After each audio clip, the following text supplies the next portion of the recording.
Budget হলো কি বিনিয়োগ করছেন তার বিপরীত আমরা কি পাচ্ছি। এখানে দেশি বা বিদেশি ওনলি লাইসেন্স নন লাইসেন্স সেগুলো বিবেচনা যাচ্ছি না। প্রথমে যেসব কোচ আমি সবাইকে বলতেছি যারা ইন্টারেস্ট শো করছে, আমি নিজে কোচদেরকে বলেছিলাম ইন্টারভিউর সময় যে আমরা প্রাউড অ্যান্ড অনার্ড ফিল করি যে এরকম প্রোফাইলের কোচরা বাংলাদেশের দায়িত্ব নিতে চাচ্ছে এবং ইন্টারভিউর মাধ্যমে তারা আসছে। তার ভিতরে তো গুড নিউজ হলো যে বাংলাদেশের ব্যাপারে সবাই এক্সাইটেড, আমরাও এক্সাইটেড তাদেরকে নিয়ে। বাট ডিটেলসে আলোচনা যায় কিন্তু ত্রুটিগুলি চলে যায়। সো আমরা বাংলাদেশের বর্তমান আমাদের অবকাঠামোর ব্যাপারে ডিসকাস করছি, তাদের চাহিদাগুলো আমরা শুনছি, যেগুলো আমরা বিবেচনার মাধ্যমে কিন্তু ফাইনাল একটা ডিসিশনে চলে যাবো। ডেফিনেটলি যত কিছুই হোক, budget is a budget.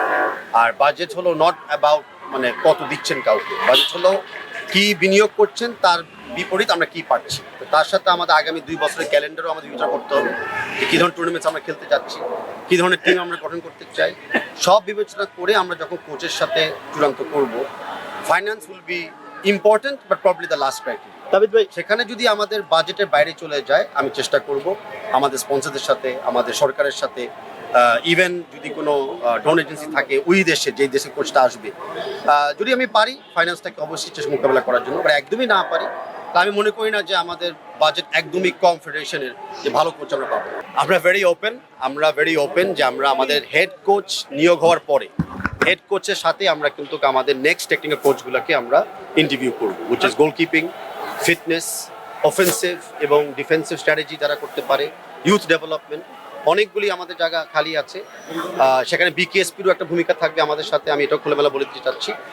But সেই জায়গাতে আমরা ডেফিনেটলি ওপেন। এখানে দেশি বা বিদেশি ওনলি লাইসেন্স নন লাইসেন্স সেগুলো বিবেচনা যাচ্ছি না। যারা আমাদের ভিশনের সাথে এবং আমাদের আলটিমেট হেড কোচ এবং টিডির সাথে সমান তালে কাজ করতে ইচ্ছুক হবে তাদের সাথে আমরা চুক্তি করব। দেখেন, আমি রিকোয়েস্ট করি যে ফেডারেশন থেকে আমরা যা বলি সেই ব্যাপারে আপনারা সীমিত থাকেন, প্রশ্ন করেন। ওপেন মিডিয়াতে অনেক কিছু শোনা যায়, বিশেষ করে সোশ্যাল মিডিয়াতে। এখনও আমরা যে কোচদের সাথে ইন্টারভিউ প্রসেসে আছি 5 জনের সাথে কথা হয়ে গেছে, তারা ভেরি ইন্টারেস্টেড, অপেক্ষা আছে সানডেতে আমরা কি বলি। আর আরও 6 জনের সাথে আমরা আজকে কালকে কথা বলবো। তো সবাই রোববার পর্যন্ত অপেক্ষায় আছে যে ফাইনালি বাফুফের সিদ্ধান্ত কি হয়। দেখেন, দ্য ইস্যু ইজ অতীতে কি হয়েছে সে ব্যাপারে আপনারা আমার চেয়ে ভালো জানেন। আমি বলতে চাচ্ছি বর্তমান বাংলা ফুটবলটা যেভাবে চলছে, ফুটবলের যে মান, ফুটবলের ম্যানেজমেন্টের যে মান, অ্যান্ড ফুটবলের পিছনে বিহাইন্ড দি সিনস যেই টেকনোলজি এবং ইকুইপমেন্টে আমরা ব্যয় করেছি, আমরা রেডি ওরকম মানে লেভেলের একটা কোচকে এখন হায়ার করার জন্য। সো এই ফ্যামিলিটিতে আমরা প্রস্তুত এবং অপেক্ষায় আছি যে কে কোচ হয়ে বাকি দায়িত্বটা সে সামলাবে।